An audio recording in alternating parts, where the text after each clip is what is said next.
Hello, fellow Movie Crusaders, and welcome to another episode of the Movie Crusaders Chat About. My name's Sean Walsh-Krug. With me, as always, is Brian Michaels. And today we have a very special episode, as this is the Movie Crusaders Alternate Director's Extended Unrated Cut Redux. Yes. I think we got all of them. 1, 2, 3, 4. Yes. So, if you guys haven't figured out what the topic of today's episode is, can't really help you there. This is a topic that Brian and I have kind of brought up a few times when we just kind of are bullshitting at night till like 4 o'clock in the morning talking about nonsense.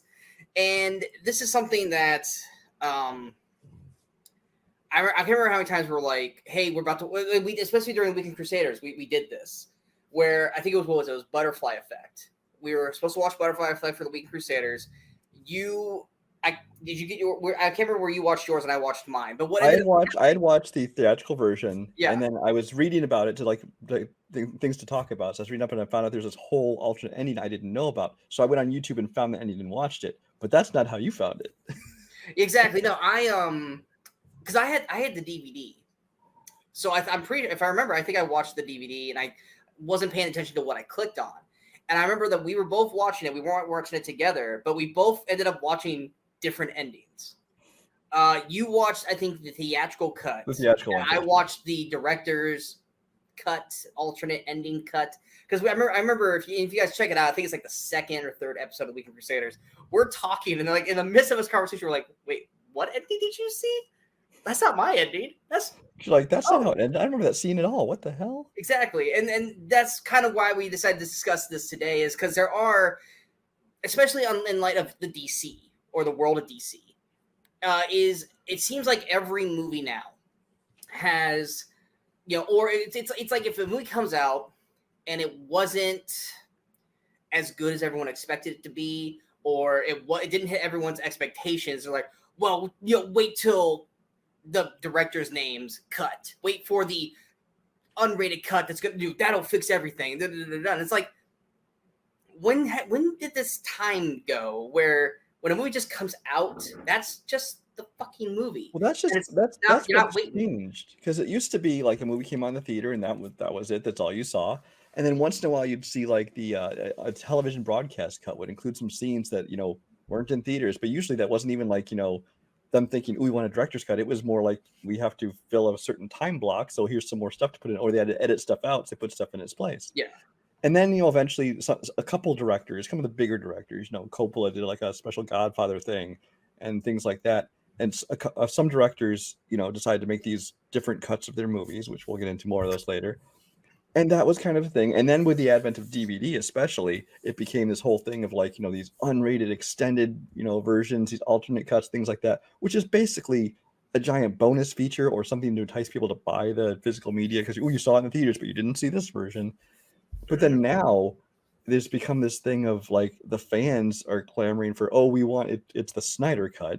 And I think the worst thing that could have happened is that WB could give that to them, because now anything that comes out, they're like, we want to see the other cut that the director had before the studio. I think the big one right now is everyone wants to see the Ayer cut of the original Suicide Squad movie. And I'm like, no, we don't.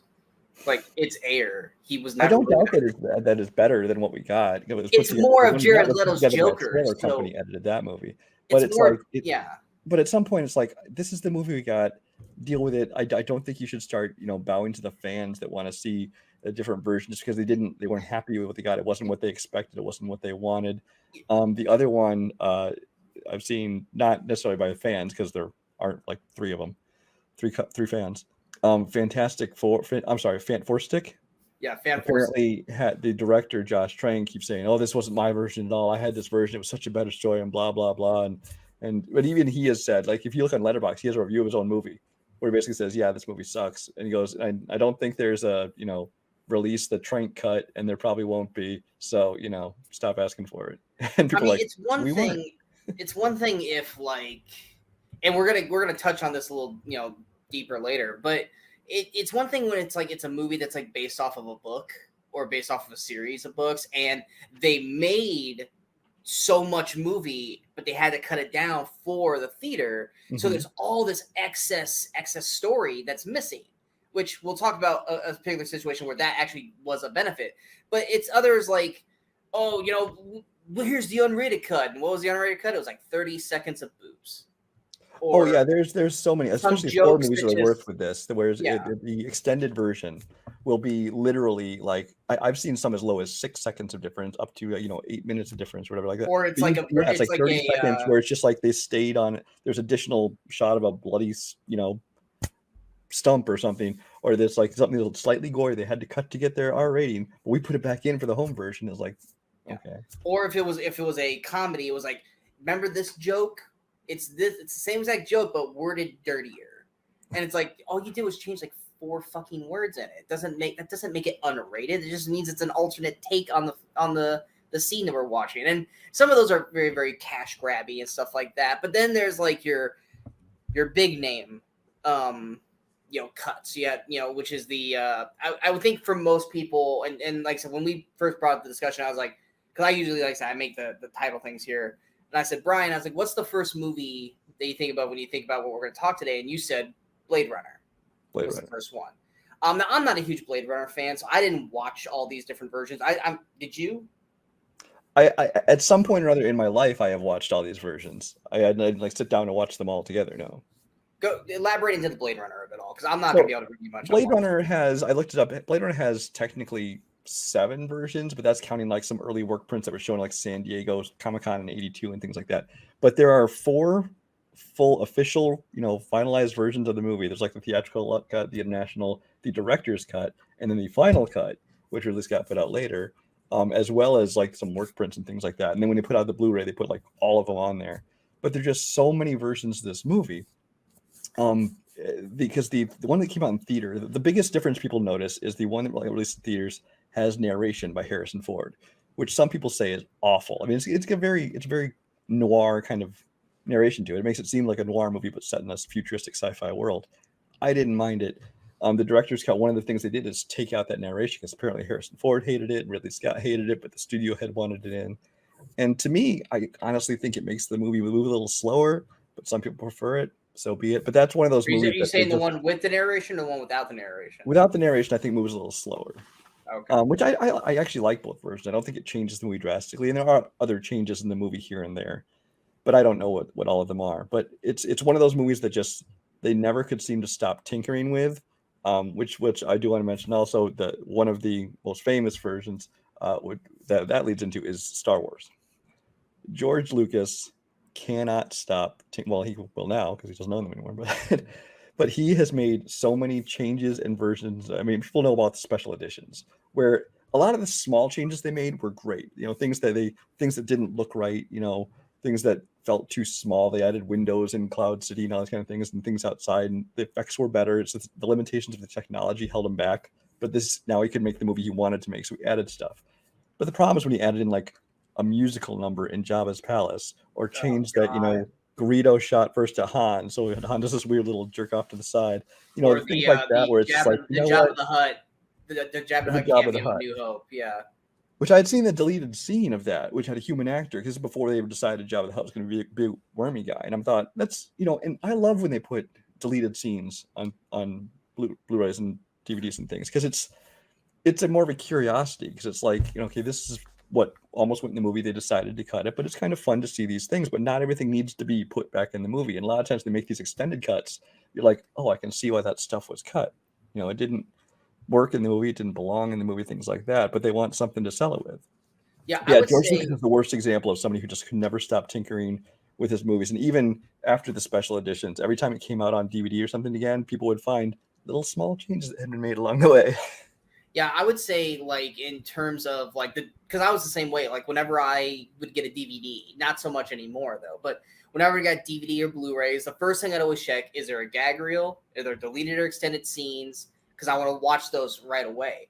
And I would say, for the most part, I'd say about 10%, maybe less, of what I see for extended/deleted scenes I ever go, they should have kept that in. I more or less watch them going, all right, that was fine. Yeah, it's cool to see, but it's like, I can see why that didn't make sense. That wasn't put in the movie. And like I said, less than 10% of those, I was going, why the fuck did they take that out? I think the last one I remember that they took out, and I was just like, that was one of the dumbest decisions you could ever make. Was probably in The Last Jedi, once again, Star Wars, where it was like, I think the deleted scene was when they actually show Luke mourn for Han's death in his hut, and it's like, this is a great little scene by Mark Hamill. Why in the hell did you decide to take this out of the movie? I think they said it says, "Oh, it messed with the flow of the movie." It's like, it is his like best friend dying, and him reacting to it, and you chose that wasn't allowed, but yet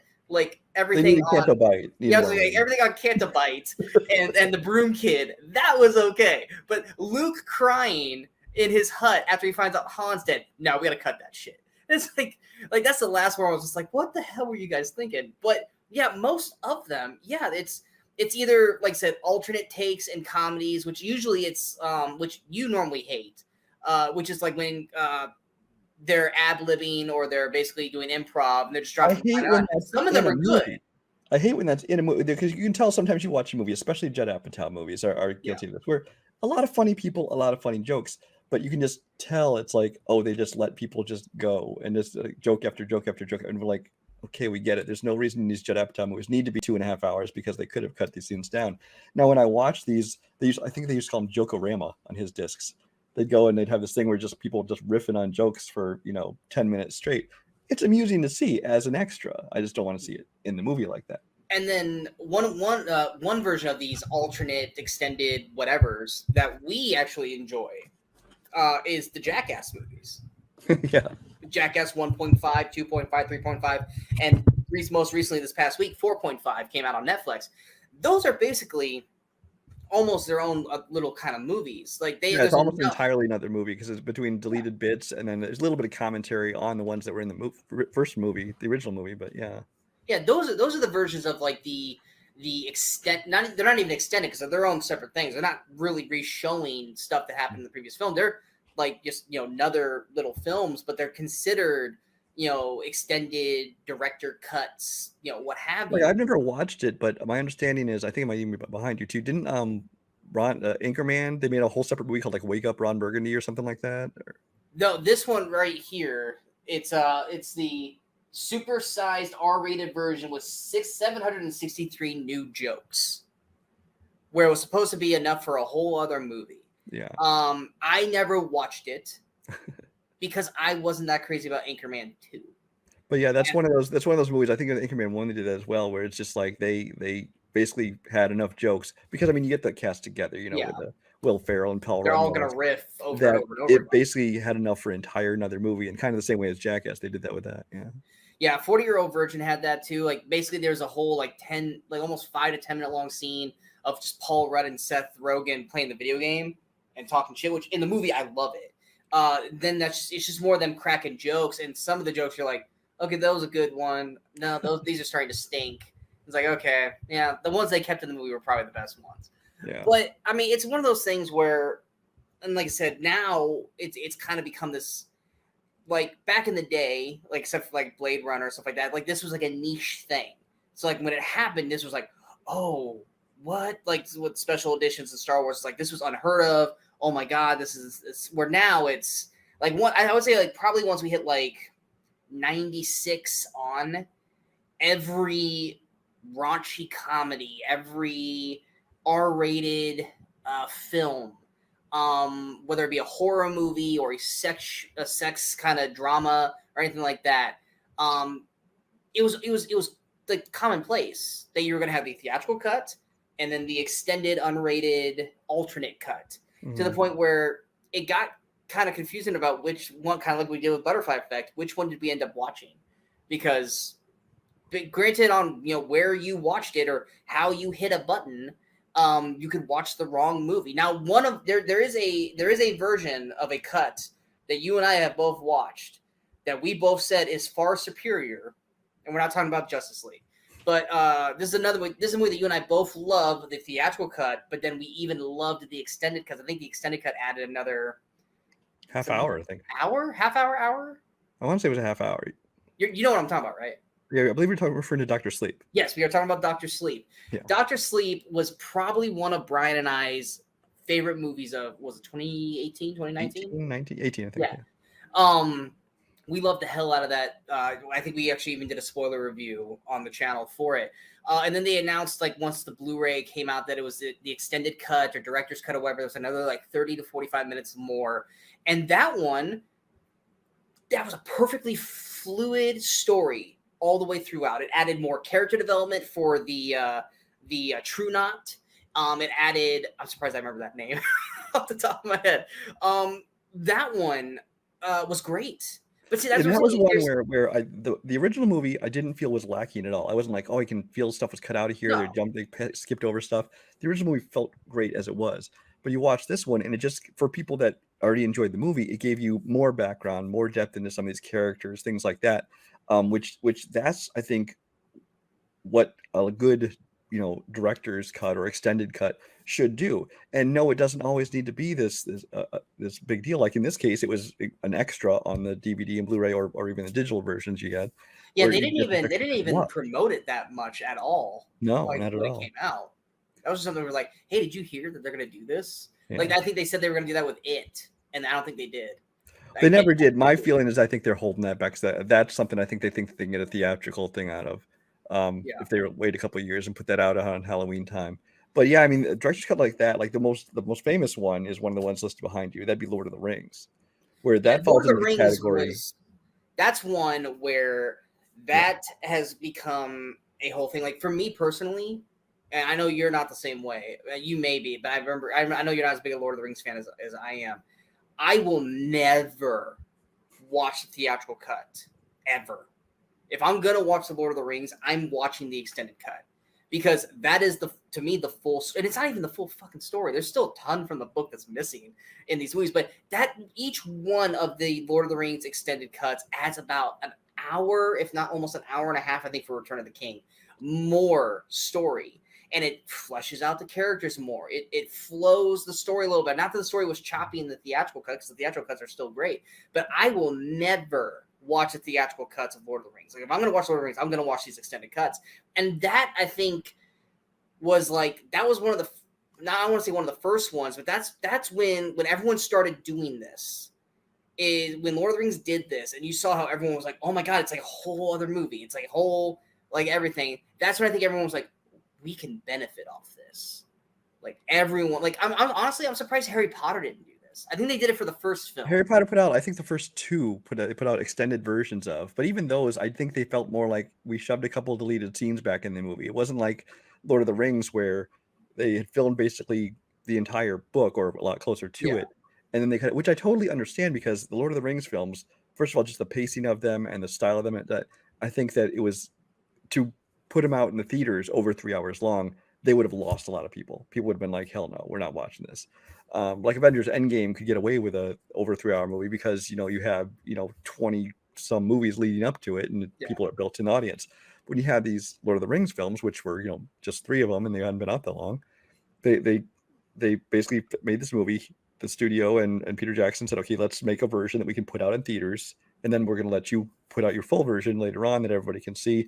And actually, I got to see those in theaters, and once in a while they still show up in theaters. I remember when Return of the King first premiered, I went and saw a marathon where they showed all of Fellowship of the Ring extended version, then all of Two Towers extended version, leading right into the midnight premiere of Return of the King, which, oh my God, that was a long day. My butt was numb. And you didn't even see the extended cut of Return of the King, which is the longest one. That didn't exist yet, because this is the theatrical premiere of that. But they have done since then. I'm sure they've done marathons in some places of all 3 extended versions. But I mean, they are long to sit through even one of them in a theater, honestly. But I mean, they're still, for people that are into that world, that want to see that story. I'm the same way. Like if I watch it now, I probably will always watch the extended version, because like I might as well have the full story that exists there. And in those cases, it did not feel like they just shoved in some deleted scenes. It feels more like this was the original movie they made and just had to cut it down for the shorter version.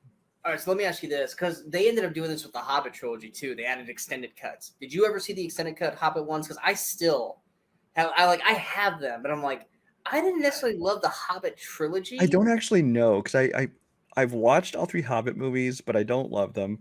And I don't even know which versions I watched. If they were as long as the Lord of the Rings ones, I probably did not watch the extended ones. I don't know how long they were. But part of me feels like if I were to watch the theatrical cut or if you like basically were like, hey, I'm putting one of them in. One's the theatrical and one's the extended cut. Tell me the differences between them. I because I had watched The Hobbit so little compared to Lord of the Rings, I wouldn't be able to tell you if I was watching the theatrical or the extended. Whereas like with Lord of the Rings, I can tell like, oh, I'm watching the extended cut because that scene was not in the theater. Like I remember not seeing that in theater. Like, and I've always been able to really good at catching that stuff too. It's like when you watch a theatrical cut and then you watch like the unrated director's extended whatever, my brain can literally go, this is new information. I have never seen this scene before. This is a brand new scene. Or, oh, that was shot differently. Like, because that is not how what it was. That's not how I saw it the first time. But Hobbit, you'd be like, oh yeah, that was the extended cut. I'm like, there have been times okay. I've done the same thing where I'm like, I'm watching a movie and I'm like, you can notice what's different. There's other times I'll watch something that's supposed to be extended or something I'm watching, like, I didn't notice any difference. Yeah.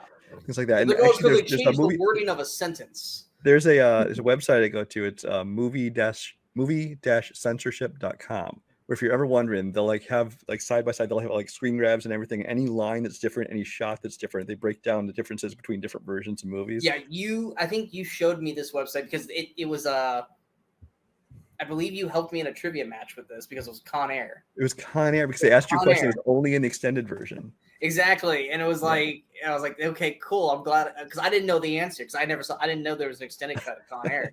And had you not spotted that for me, I'm like, wait, I don't know. Oh, okay, shit. Yeah, but it's fun sometimes because like sometimes I go before I watch it too. Like I'll see, oh, they have an extended version, so I'll go to this site and be like, okay, how much is actually different? Is it worth watching this other version of it?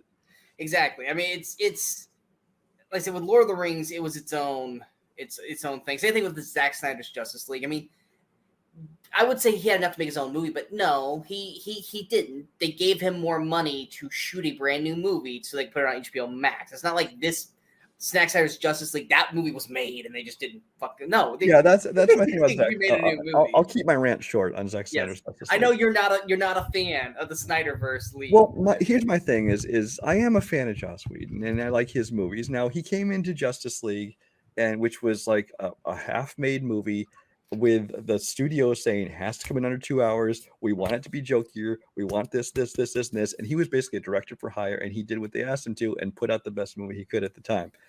And now then Zack Snyder, then people didn't like it, so then they're clamoring for Zack Snyder's cut.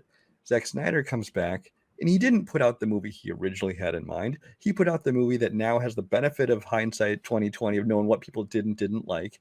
He's got an additional $50 million, an additional like 2 months to film more stuff. And so he got to put out his version, which I get. Maybe this is closer to the version he wanted, and he definitely made, I think, a better movie. But I'm just saying that people are like, oh, his is so much better than Joss Whedon. It's like, keep in mind that Joss Whedon was just doing what the studio told him to when he had to fill in for somebody else. That's all. I love that. Like, and like I said, I know the situation is different because of how Snyder had to leave. That it's a tragic thing. But like everyone just kind of shit on Joss for it. And now, granted, there's a lot of backstage shit that happened. But I mean, I'm waiting for someone just to joke, going, "Where's the Whedon cut? Where's the Joss cut? I want to be getting to end Joss Whedon cut." Well, that's just it. If you had a version of Justice League that Joss Whedon wrote from beginning to end, it would be again just as different from the theatrical release version as Zack Snyder's is. It would be a whole entirely different movie. The theatrical version of Justice League is basically like two different color of Play-Doh. You cut it in half and you just went like it's a full thing. Like, no, it's not. That's orange, that's blue. They're not the same thing. Like no. And so it's like, whoa, if you just did one that's this, and I'm like, yeah, they're two separate fucking films because that's what this movie was.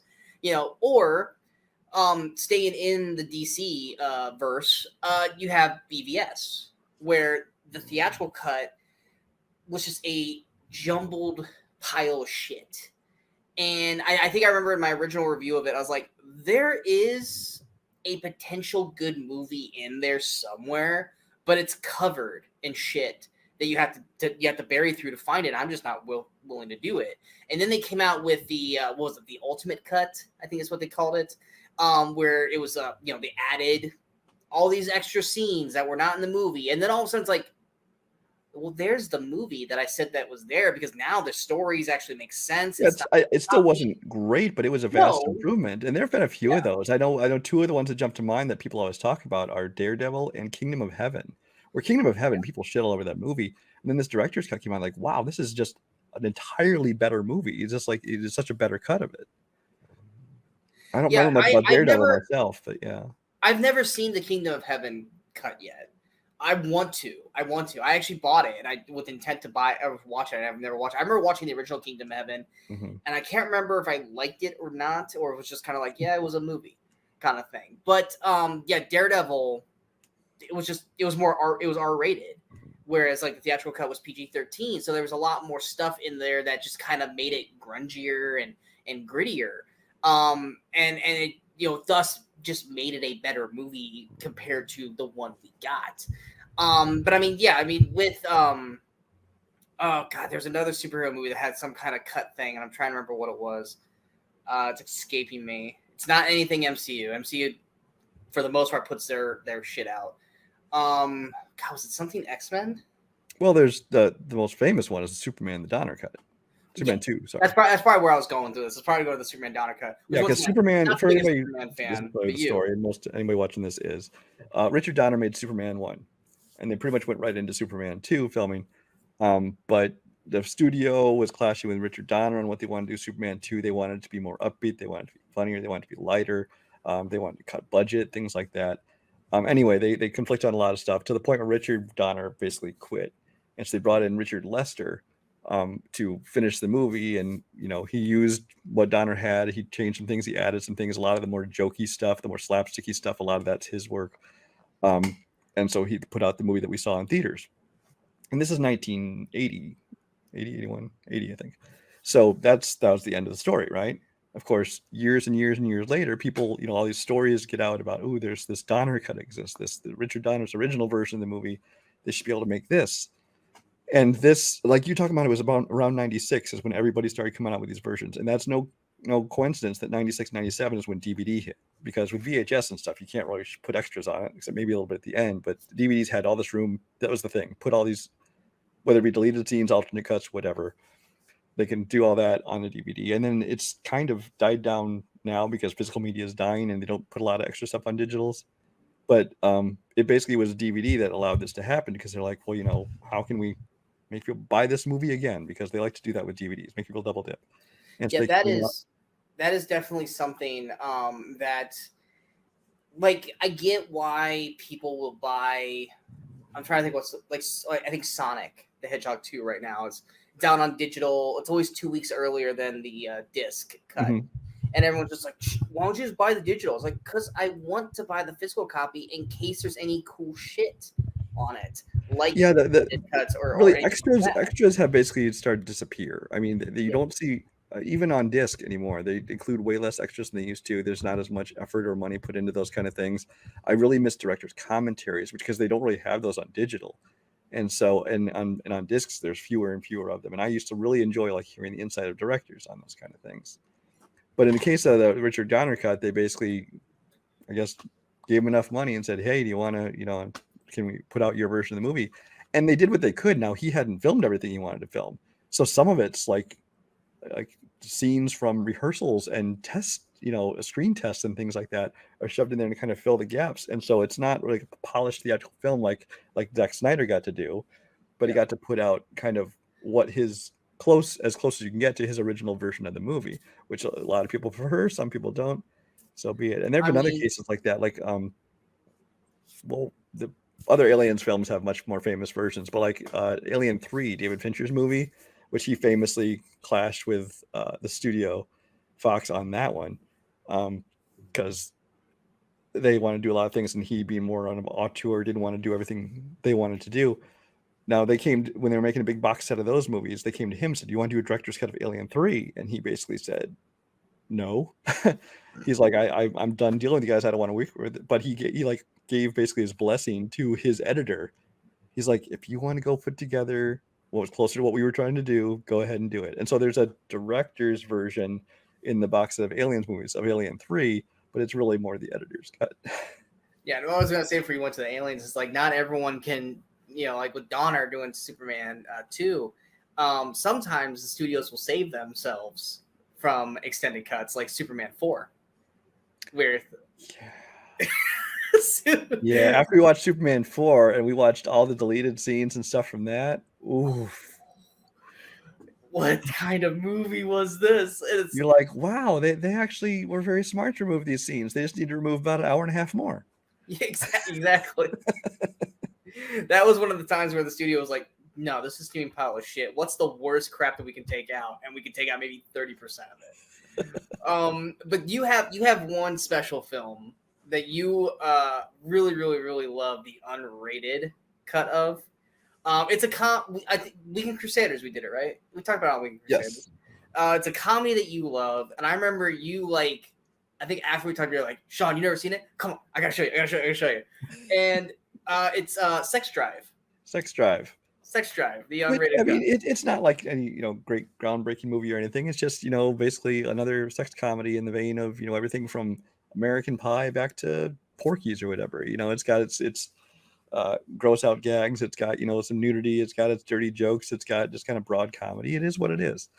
But of course, being an R-rated sex comedy, and they're putting it out on disc, of course the studio has to be able to advertise it as the unrated extended version.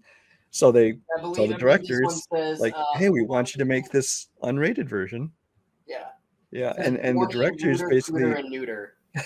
Yeah. The directors basically said, okay, we're going to do this, but we're going to just fully embrace it. And they basically wanted to mock the whole idea of them putting these unrated cuts of movies for these sex comedies. And so basically the whole movie, they'll have blue screened in, like just random people walking around across the screen naked, but men and women. They'll have basically just random flashes of boobs and dicks and stuff. In some scenes, they'll show a chain of like 6 alternate takes of a joke that they did. Just line them up all in a row, so it makes no sense. And it's if you watch that movie the first time, you will be completely baffled and lost. But just watching it, knowing that it's basically just making fun of the idea of an unrated cut, I just had a blast watching that. Well, yeah, because at that point you're in on the joke. Because they tell you ahead of time. It's like, oh yeah, there's a whole thing at the beginning of it that says, they have like a little like PSA at the beginning, like, this is what we're doing. So please don't watch this one first. Yeah, exactly. They even go, don't watch this first. Watch the original version, then go back and watch this one. Like that's just a clever way to, because that's gonna make me go check it out. I might not watch the whole movie, but it'll definitely make me go, I'll see what they're talking about. You're like, okay, enough penises for me. Click, stuff like that. And I think most of the redo or the Let Them Go was kind of like Seth Green. Like it was Seth Green just kind of on repeat, just doing the same stuff over and over again. But I mean, with a lot of these movies, and like I said, a lot of the unrated stuff did come like you said in '96 stuff, because you had like the American Pies and stuff like that, where there's like I remember, was it American Pie 1 or 2? I think it was 2. They had the unrated cut. I remember I was so excited because I was like, oh, there's gonna be so much more shit. And I think all it was there's the one scene in American Pie 2 where I think they're painting outside and there's like 2 girls hooking up, and they're like looking through the window. And I believe like the unrated version was just like, I guess, well, it was like 10 to 20 more seconds of boobs, and that's all it was. And I just remember watching it going, I mean, cool boobs, but I was just like, that was it. Like I watched the unrated cut for that. I was expecting like funnier jokes, raunchier jokes. Like I remember like American Pie 1, I think the main thing that was different was it was a different version of Jason Biggs fucking the pie. I think like, what was it? The theatrical cut, it's him just standing up with the pie in front of his junk, and then I think in the unrated cut, it's him literally laying on the like kitchen counter, thrusting into. You actually see him thrusting. Yeah, that was a big into deal. The pie. Like that was for the most part the main difference, and I think maybe more Shannon Elizabeth in that. But like that was it. Like less than like 30 seconds of actual stuff, and that was the unrated cut. And it was like one of those things where it's like every time they come up with an unrated cut, I mean, damn it, you got me every single time, because I always made sure to buy the unrated cut. Yeah, I learned pretty fast. Now that's the thing, is most times it was all on one disc. A lot of times they didn't separate them. Sometimes they'd later release a director's cut or something like the extended cut. But in most cases, I learned pretty fast. I'm like, most of these extended unrated things are not worth it. Like I said, it's anything more than a curiosity. Like, oh, I wonder what they had to cut to get the R rating or PG-13 rating or whatever it was. And it's kind of a curiosity to see what it was. But in most cases, you're like, this is not worth. I wouldn't buy a separate movie because of it. Yeah, I mean, there's always versions where like the alternate endings. That's usually very interesting because like Terminator 2, that one had an alternate, which I think One of the biggest ones. Actually, let's segue right into Yeah. James Cameron. Terminator 2 Judgment Day had a special edition, which is very well known, very famous. But James Cameron, most of his movies, Aliens, has a special edition, which is considered one of the best special editions of all time. It adds in, again, Aliens as itself is fine, but the director's cut adds in so much more scenes to it. It makes it just an even better movie. And then The Abyss, which is not one of his more popular movies, but there's the director's cut of The Abyss. It really, I wouldn't say it's a whole different movie, but especially the ending. There are a couple of other things throughout the movie, but mainly the ending is like an entirely different ending, which actually makes the rest of the movie make sense. Whereas before, you're just kind of like, what was this thing that just happened? Yeah, and I think he did one for Avatar too. I think it was like what? Yeah, like Avatar. Well, that was just more one. It minutes. didn't really change the movie, but it kind of fleshed it out. Yeah, It's like it was like 20 6 or minutes longer or something. 16 extra minutes, and he released it in theaters and all that kind of stuff. And that was just more or less to try to get them back up top of the box office kind of thing for Avatar. Yeah, but they're releasing it again in September. So see. Yeah, exactly. I was like, I can't remember. Did Titanic have one? Titanic, they put back out in theaters a couple times, and they made like a 3D version, but there was never a director's cut. No, I couldn't remember if there was like an alternate ending or an alternate cut or something. No, there's still like deleted scenes and things, but they never made an alternate cut. Yeah, so I mean, it's just like there are certain films where this benefits it, aka Lord of the Rings. Blade Runner was more or less, the director just kept tinkering with it, like George Lucas, because something was eaten at him that it wasn't perfect, and he just kept messing with it more and more and more. And then you got the cash grabs, like mostly the comedies. Horror movies, like I said, like we talked about it last episode with movie marketing. Paranormal Activity has 3 different endings. You had the original ending, which to me is the best ending, hands down. Then there was the theatrical ending, which to me was the worst ending. And then there was a third ending. I can't remember what the third ending was attached to. Both the third ending and the original ending were great. The theatrical ending was the worst one. But it's one of those things where it's like those I will go out of my way to buy the version of the movie that has the different cuts, different endings. I want to see what oh, that was a great ending. They should have done that. Like I Am Legend, that's another one where the ending, 2 drastically different endings. One version Will Smith survives, the other version Will Smith dies. Kind of thing. There's a lot of movies where Butterfly Effect was another one where 2 completely different endings. But it's one of those things where more times than not, and I mean, I think it's more now in kind of the spotlight with a lot of people than it was, back then, that studios are going to mess with films, and you're going to have the original endings that the director wanted, and then you got this other ending that the studio wanted. And that's when you're going to find like, oh, there's another ending where this happens. And then you'll find it online or you'll find it somewhere else. And a lot of that is because the studios will interfere or do certain things different or oh, no, we got to have this kind of ending so that way we can spawn sequels or do situations like that. And that's where, like I said, sometimes it's in benefit to the film, and then other times it's not in benefit to the film. But for me, more or less, if you're looking at, I'm trying to think of an unrated cut that actually benefited the film. Is there anything that comes to mind for you that was an unrated cut that actually helped the movie?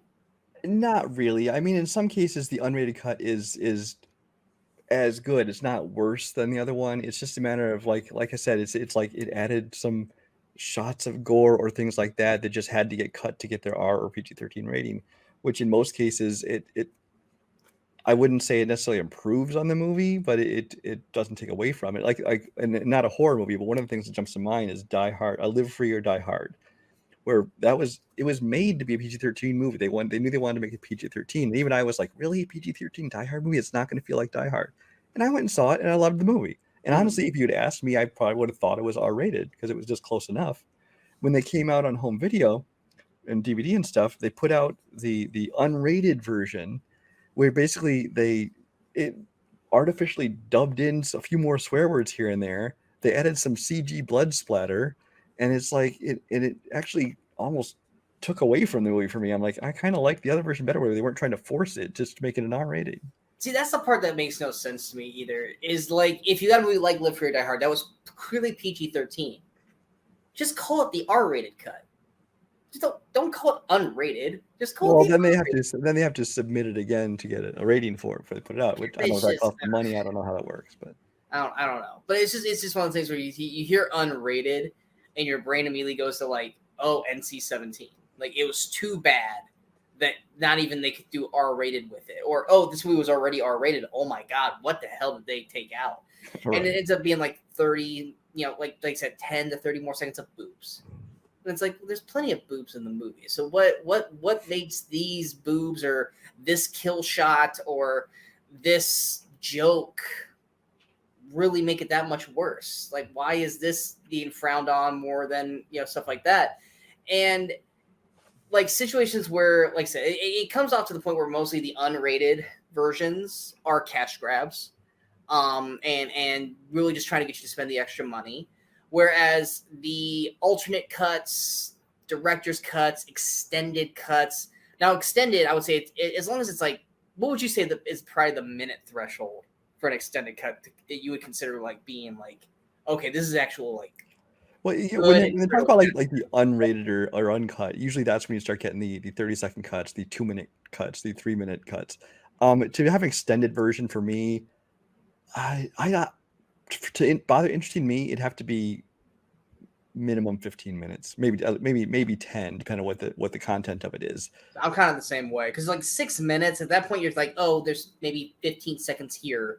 30 seconds. When you tell me 6 minutes, that tells me, oh, you shoved back in 1 or 2 short deleted scenes. When you add 18 minutes, 22 minutes, 40 minutes, that tells me, oh, you had a lot more to put in this movie. Like, there's actual plot stories that you are either adding more to make them stronger, or there's story elements that weren't in the original cut that you are now putting into the film to flesh everything out. Where it's like, like under that 10-minute threshold, like, you could add like 20, 30 seconds here or there, and it doesn't really add anything to the movie except for just going, oh, okay, I don't see why that's important, kind of thing. Right. Like I said, and with the director's cut now, I mean, like I said, now it's its own monster because of Snyder. Well, the thing is, Snyder, the reason that was able to happen, that was just timing, because people that was HBO Max, Snyder cut, and there was no way it was going to come out. They were going to shove more money into this until they decided to create HBO Max, and they're like, we need something to bring in people, and like, we have this thing people are supposedly clamoring for. If we shove some money into that, we get a whole new movie and a whole lot of curiosity, a whole new eyeballs, and these subscribers come. And so, I mean, otherwise that would not have happened. And like I said, that's the reason that these Ayer cut and these other things aren't taking off, because like, well, we don't need that now. We were using that to kick off our service. Yeah, I want to say Endgame. Didn't they say they had at least another hour or 40, like 30 minutes to an hour worth of stuff? Well, the directors were like, "Where's the Russo cut?" They had the original cut was so much longer, and they've released a few deleted scenes here and there. But the Russo brothers, the first ones to tell you, it's like, yeah, we had a lot more stuff in there, but it was cut for a reason. It's like, this is stuff that didn't need to be in the movie. It was either redundant or ruined the pacing or things like that. And a lot of directors will say that, like, this is why this was cut, because it didn't fit in what we wanted the final cut of the movie to be. Yeah, I think so I don't think you'll ever see a director's cut of Avengers. I think that you could see them release more and more extended or deleted scenes as time goes on, but I don't think you'll ever see like it restored into the movie. Yeah, I think the biggest thing from Endgame, I think, was the like older version of Tony's daughter scene was taken out. Other than that, I can't really think of anything else that was that big of a moment, because at that point you basically wrote out an entire character. Yeah, just like oh god, was it Amazing Spider-Man? Was one of the Spider-Mans completely wrote out a character? I can't remember if it was Amazing Spider-Man 2. I think it was Amazing Spider-Man 2. Wasn't Mary Jane supposed to be in the movie? And they completely wrote. Wasn't it like Shailene Woodley or someone was supposed to be Mary Jane? Oh yeah, well she had been. Yeah, it was one of the Amazing Spider-Mans. I don't know which one. I think it was the second one, because obviously of Gwen leaving. Where Shailene Woodley is going to play Mary Jane, but then they cut her entire role. Now, how big she could have only been in one scene in that movie for all I know. Yeah.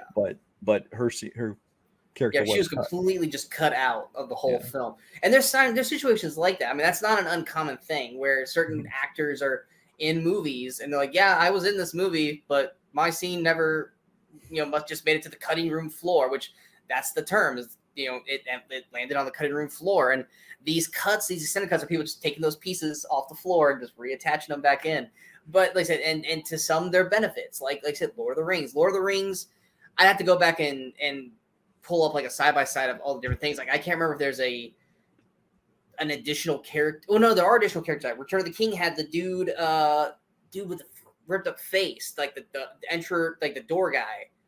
I can't remember what he's called. I know. Was he not in the theatrical? See, I don't even remember what was and no, wasn't. he wasn't. He wasn't in the theatrical. The guy that came out and kind of greeted them outside of the tower stuff and right before the big battle, he's not in the theatrical cut. See, I haven't watched theatrical since the first time I saw it in theaters, so I don't remember what was. That dude, where it's like he's cut right here. Every time he talks, he's like, I just want to, kind of thing. He's not in the theatrical cut. He's only an extended. There's situations like where the whole other new characters brought into it. That yes, that's where you're gonna benefit stuff, but like I said, I never saw the Hobbit extended cut, so I don't know.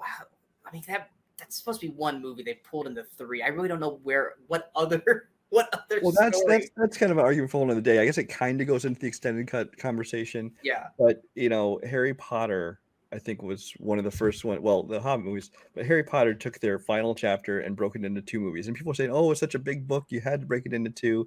But the first one is kind Hunger of Games did that. Twilight. Then, after the success of that, it became cash grab at that point. It became, Hunger Games, we're going to break our last one into 2 pieces. And Twilight said, "Oh, we're going to break our last movie into two movies," because basically that's another, $500 million that a studio can make worldwide that they weren't going to have if they left it as one movie. So that became this thing where they're like, "Oh, let's keep breaking things into additional movies. That's additional hundreds of millions of dollars we can make." But it can bite you in the butt because, like, Divergent made their first 2 movies. They were going to make the last movie, they were going to split into 2. And then they never got to make the last movie because people decided they didn't care anymore. Yeah, so, I think they were eventually didn't get to see the last movie. They were eventually, I think, going to put on make it a TV series or something. I was like, you're not going to get Miles Teller. One point said, "Okay, we're going to make the last one. We're going to go straight to TV," and the stars were like, "Yeah, no, we're not doing that." Yeah, and so they ended up not having a complete story, and like, I think a lot of people are worried about that with Fantastic Beasts, but I think they just had a new acquisition at WB that is like doubling down on Harry Potter. So I think our whole like worry of whether or not we were going to finish the Fantastic Beasts story, I think that's all over now. I think we're going to get the last 2 films. Although in the case of Fantastic Beasts, you don't have existing a book series. It was based on, it was a tiny little book that it was, the whole concept was based off of. And actually most of the movie has gotten away from that book. It had nothing to do with anything except the beasts of the. No, this is more about the history of. Right. But I'm saying that they're not, whereas with Lord of the Rings, or not with Harry Potter and Twilight and Divergent and all these things, Hunger Games, you had existing books. And you're like, are we going to get to finish the story or not? Fantastic Beasts, there's no existing story. So they can end that wherever they want to end it. Exactly. I mean, but the problem is that they have like the Pottermore like history of everything. So it's like there is a story that's left out there still that it needs 2 more movies to finish. But it's like, oh, if they didn't do it, you could always just I guess read Pottermore. Go, this is how the Grindelwald Dumbledore story ended, kind of thing. Honestly, I think what's going to happen, and this is getting a whole tangent and not really the topic of the conversation, but I think that the Fantastic Beasts movies, I don't know if you're going to see that one end as theatrical movies, but I think you're going to see more Harry Potter stories told as HBO Max series. Oh, I 100% agree. That we're going to be getting more Harry Potter stuff. Theatrical stuff anymore, unless it's the return of Harry. Yeah, unless they're going to do the Cursed Child as a theatrical cut. But yeah, that's not what we're talking about here. But I mean, basically, the long and short of it, when it comes down to these extended directors, unrated, blah blah blah blah blah blah blah, however you want to call it, some weird generic title for this whole thing, is that at first, when they first started, it was like you said with Blade Runner, George Lucas, stuff like that, where it was these guys didn't have the technology or didn't have the studio's backing to do the story the way they wanted to do, and then they had the money to back them up, or the technology updated to the point where they go, hey, I can go back and finish what I started with. one thing that's always bugged me was because this thing didn't look good. Now I can go back and make it look better now, and maybe add a little things here. Or in terms of Blade Runner, this is the studio got in my way. I want to make the story the way I intended to make it. Let's go from here to progressing that all the way up to like I said, other little things like with James Cameron, studios interfering, changing the endings, and then coming back and doing their own endings, to the cash grab DVD era where they're just like, hey, let's throw 30 seconds of stuff in to trick people into buying more discs and merch, to books with Lord of the Rings, to basically say, here's like an hour's more story for the fans and enriches the movies that you've already loved. To now we're at this situation where people are seeing, there are like Morbius now is another one where it's like the director saying that is not the movie he made, that he has a better movie made. His movie was done differently. It was shot better. It was they cookie cuttered the movie, and so now people are like, let's see the Morbius cut, which no one's asking. Honestly, if you talk to every director of every movie ever made, they'll tell you, I had a different cut that was probably different or better than this. But it's like, that's just movie making. They have to at some point say, this is the cut we're putting out. There's always going to be something that's left on the cutting room floor, whether it's a performance from an actor or an actress, to a scene that maybe had a little bit more into it. And there's always going to be an actor or an actress where it's like, especially Jared Leto with Suicide Squad, he's like, there's like 80% of my scenes that were not in the film. Like, there's so much great shit that you guys didn't get to see that I really got to really be more of this character to this that you're never going to see. And yes, you could create another streaming service like HBO Max and say, hey, let's grab the Ayer cut. Let's grab whoever directed Morbius's cut and put it on there so people can watch it. But bottom line is, most of these movies, when they come out, they're the movies that were intended. I think more so now, especially with like the MCU and others, they're for the most part are giving the directors some kind of freedom to go, especially MCU with like Taika and the Russos, where they're saying, hey, do what you want to do within the reason, and we're going to put that out. There are certain things they have to hit, or there's things that has to be able to fit in with the rest of the universe. But from what I understand, Marvel, MCU, Disney, whoever you want to talk about, works very well in cooperation with their directors to be like, hey, let's put out the movie that we want to make. So. Yeah, whereas like I think Star Wars, even though it's still Disney, maybe not so much.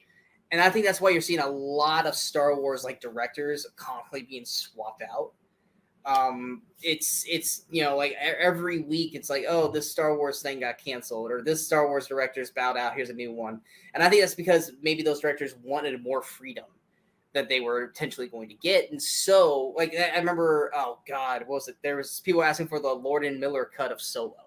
And it's like, we haven't shot anything, guys. It's like, there's nothing there. Lord Miller did. They shot for weeks before they got shut down. Yeah, but it's not enough to make a movie. They had shot like half the movie before Ron Howard took over. And the thing is, in the case of that one, it was they hired Lord Miller to make a movie, and Lord Miller made a very different movie than what they had talked about making with Kathleen Kennedy and Disney. Yeah. And so they're like, I'm actually very curious to see what a Lord and Miller Star Wars movie. I think it'd be fun. They'd make a great Star Wars comedy. It's like its own thing.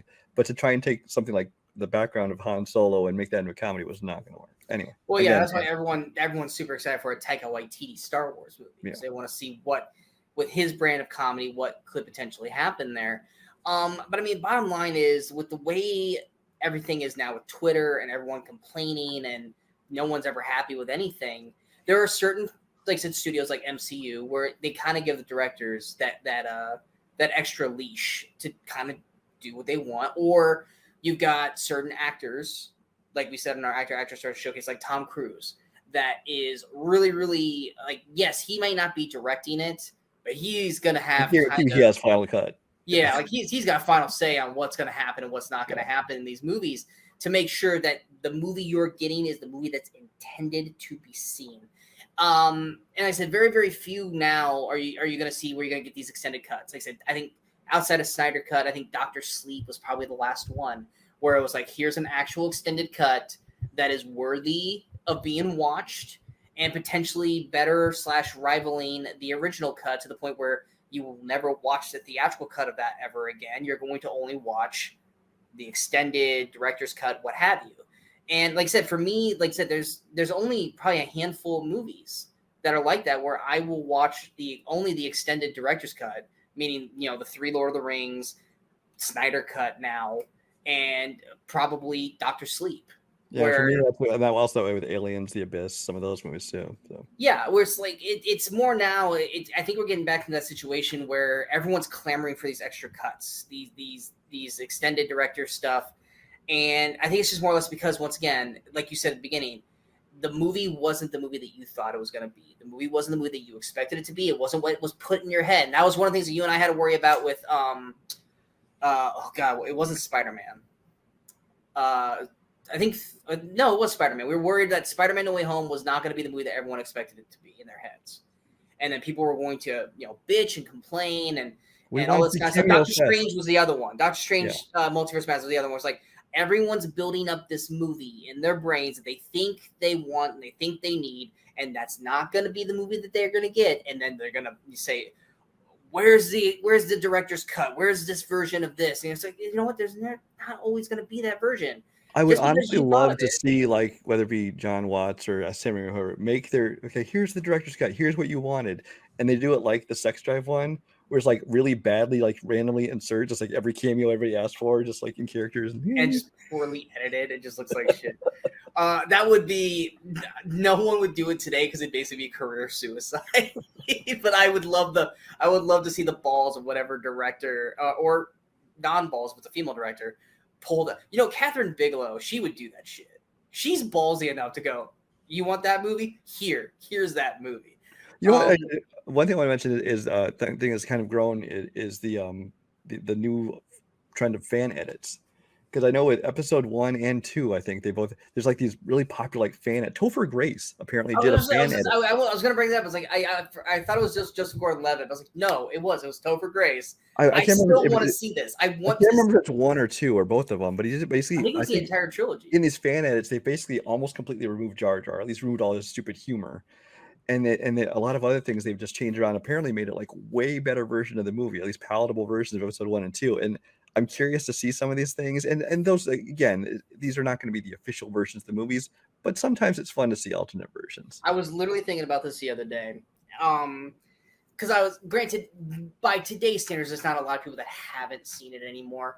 But part of me was like, if I was dating someone or seeing someone who had never seen the Star Wars movies, now, granted, there's different ways. There's like, oh, you can watch it from episode 1 all the way through, or you can watch the OG series and then the prequel series, or you can watch the Anakin cut, which I like the idea of that, but it doesn't really work. I've tried it. It doesn't. Which is watching New Hope, Empire, then the prequels, and then Return of the Jedi. Which at that point, it's like, because it's like once you find out that Anakin is Vader, then it's like, well, how did he get that way? Normally on a TV series, then you'd have like the next episode would be like the flashback episode of how he got to be Vader. 6 hours of flashback, and then we'll get back exactly. So for part of me, it's like, if I was going to show someone Star Wars who had never seen Star Wars, well, naturally the Clone Wars is very, very fucking important, especially because now with Mandalorian, you got Ahsoka and all this kind of stuff.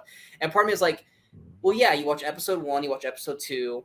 Then there's the Clone Wars series. But the last episode of Clone Wars interweaves into Revenge of the Sith. And part of me is like, how would you edit the last episode of Clone Wars into Revenge of the Sith so that way it flows like one movie? And part of me is like, you probably have to watch like the first 45 minutes, I guess, of Sith, and then like put in like a minute of Clone Wars, then back to the movie. It's like, I wonder if someone's going to ever edit a cut of that, so you could watch. And that wouldn't be the first time. I mean, with Star Wars, yeah, but there's like I was talking about Francis Ford Coppola with Godfather. He did, I forget what he called the Godfather epic or something, where he took 1 and 2 and weaved them together into one long movie. I think it was told chronologically instead of all flashback thing like that. And so directors have done things like that. Another one was The Outsiders came out recently with a director's cut, whatever, called The Complete Novel or something, where I guess like really extended all the stuff they cut out. But yeah, with the Godfather one, it's just where you're talking about Star Wars, where they had to intercut the 2 movies and the scenes were in maybe one big movie. Well, I've always said this, and I've said this since I think the 3rd movie or 4th movie of it came out, is everyone goes, oh, Saw is great. You're like, Saw is great. in its own little way. I go, but I actually prefer not necessarily the torture porn. I prefer the story of Jigsaw. If I go, I wish, and I could, I guess, pull it off now, but I just don't have the time or the energy to do it. Where I would take was it 6 or 7 movies, and I would put them in chronological order, where it's literally the story of Jigsaw from where we first see him all the way to him becoming Jigsaw, and then at that point, then it's just all torture porn all the way through. But I don't want to have to watch 5, 6 movies to see the complete story of how Jigsaw became Jigsaw. I want to see just the Jigsaw cut of how this guy became this mastermind killer kind of thing. And I would love if someone had made an edit of that where I could just watch Tobin Bell honestly doing a really, really great performance of this character who goes through all this crap and then decides that this is where his life needs to go. I would love a cut of that. We're never going to get that cut unless someone, some fan does it in their own way. But yeah, Topher Grace did that. I think he said he was bored one weekend or he was bored a whole week and he decided, I'm just going to edit this whole thing without Jar Jar. And I think he took some other things out and he goes, I think he said it condensed all 3 movies to like each being 1 hour long. Is that what it was? Okay. Yeah. It was something like that. He condensed the whole trilogy to like 3 hours or something. He took out all the excess crap that wasn't needed. And it's a tight, like 3-hour movie and something like that. I was like, well, do that to The Hobbit, please. Because The Hobbit don't need to be 9 hours. Hobbit should have been one movie to start with. Exactly. Yeah. But nonetheless, this whole thing, I mean, we kind of went all over the place with this episode, but it's one of the things where it's like, it's a love-hate relationship, just kind of like movie marketing, where, there's good movie marketing, there's bad movie marketing, like we said in the last episode. Whereas with this, there are good versions of extended directors, alternate cuts, and then there are versions that are not necessarily bad, but it's just, what was the point? I have one more I do need to talk about. Go ahead. In answer to that, in the world of DVD and trying to sell people to get people to buy movies and appeal to them, there's a movie I really enjoy called Eric the Viking. Okay, it's basically directed by Terry Jones from Monty Python, John Cleese as well. Tim Robbins is the star of it. So it's kind of like that. It's American and British coming together, kind of like Fish Called Wanda was. So I had this on VHS. I had it on Laserdisc because yes, I had Laserdiscs. It never came out on DVD for the longest time, and it finally did. The version they put out was this one, which is Eric the Viking. It's not the director's cut. If you look closely, the director's son's cut.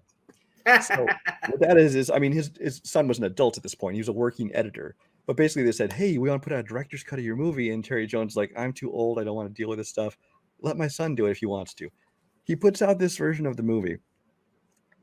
This one is a full half hour shorter than the original version of this movie. Instead of being an hour and 50 minutes long, this one is 79 minutes long.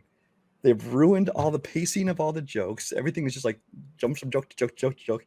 It's not funny. It has completely ruined the movie. This is the worst director's cut of all time. And I had to search for the longest time. Now on Blu-ray, they finally came out with like the regular theatrical version so I can own it. But that is one of the cases where you said there aren't really bad ones. That is the worst director's cut ever made. But see, the problem is that you chose to buy that though instead of the theatrical cut. I bought this not knowing what it was. I thought this is the first time it's on DVD. I'm like, oh, and it's a director's cut, kind of. I'm like, I'll check it out. And then after I watched it, I'm like, wow, this is complete shit. And I've kept it now more for novelty because I'm like, if I have to show people, watch this, see how bad this is. The only other one I can think of, which was detrimental to a movie, which was actually just kind of a bonus extra on it, was in Memento. The studio decided to do this. Christopher Nolan didn't want to do it. The studio decided, as an extra on the disc, you can play the movie where all the scenes are actually in proper chronological order instead of the way it's done, which if you know that movie, that just ruins the movie. But anyway, I just wanted to say, you mentioned about bad ones. The whole thing about Memento, the whole shtick of Memento is literally it not being in order and you having to try to figure it out. That's kind of the whole point. Without that, it's really a boring ass film. But yeah, was there anything else you wanted to No, I just want to make sure and talk about that one before we finish. That was all. Okay. Well, we hope you guys enjoyed this episode. If you guys did, go and hit that like, share, and subscribe button to the channel so you guys stay up to date with all the latest videos pop up on the Movie Crusaders. And of course, we're going to follow us on all the social media outlets you see below. Like I said, our last episode of the Movie Crusaders chat about, we talked about movie marketing, about movie trailers, how they market their movies with toys, and the whole works. We loved that episode. It was a great episode. Brian and I had a lot of fun talking about that one. Last week, we did our actor, actress, director showcase where we talked about Quentin Tarantino, Julia Roberts, and TC legend Tom Cruise, which obviously Top Gun Maverick came out this weekend. I thought it was actually, no, I'm not going to tell you what I thought it was because you can just click on my review and see what I thought of it. Brian, though, saw it, and he wasn't a part of the review. So, Brian, what did you think of Top Gun Maverick? I very much enjoyed it. I love this film. It's not perfect. There's a couple things, but they were just nitpicks more than anything else. The movie is great. The old cast is great. The new cast is great. Jennifer Connelly is an ageless beauty. Gorgeous. Yeah, it's definitely worth checking out. And it seems cliche because they're saying all the commercials and everything, but yeah, it is worth seeing on the biggest screen possible. Go see it. I said that during my review as well. Sadly, I don't have the IMAX, but yes, they've trained us well in the marketing. They got us all saying exactly. It We're doing their work for them. They don't need to pay. Like I said, movie marketing. You don't have to pay us. We already are going to do it for you. So yeah, my review for Top Gun Maverick is on the channel right now. I think I said it during Top Gun Maverick. I think the next movie isn't until Jurassic World Dominion, right? Yeah, I don't know if anything comes out next week. It's something small, and then Jurassic World is the next week. Yeah. So next week, Brian and I will be back for the Jurassic World franchise flashback, where we will be talking about all 5 Jurassic Park movies, Jurassic World movies, whatever the hell you want to call the franchise. There's going to be some strong emotions talked about during that episode. I guarantee it. And then, like I said, there's not really anything else, like I said, movie-wise. If something does come up, maybe I'll shoot a review for it if it's worth talking about.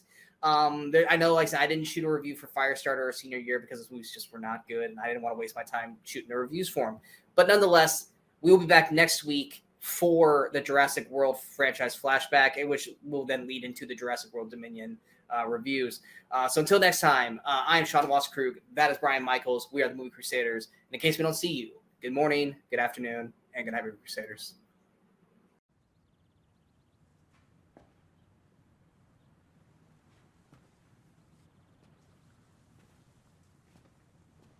You're still here. It's over. Go home.